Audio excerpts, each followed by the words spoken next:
الزمالك وكابتن الفرقه، ونرحب بيكم ونقول كل سنه وانتم طيبين.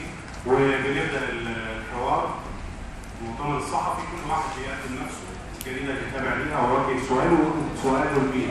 ونتمنى ان لغايه ما يجي كابتن حسام يبقى سؤال هنا وسؤال هنا.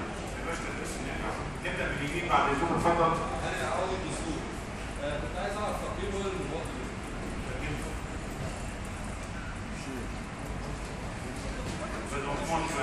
هتكون ساعه. سمعت فيك تكمله سؤال. من اشهر اسباب استبعاد محمد عبد الله. بسرعه. هو ايه ده؟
بدأت المباراة الحمد لله بضغط من أول دقيقة، لكن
عنصر الشباب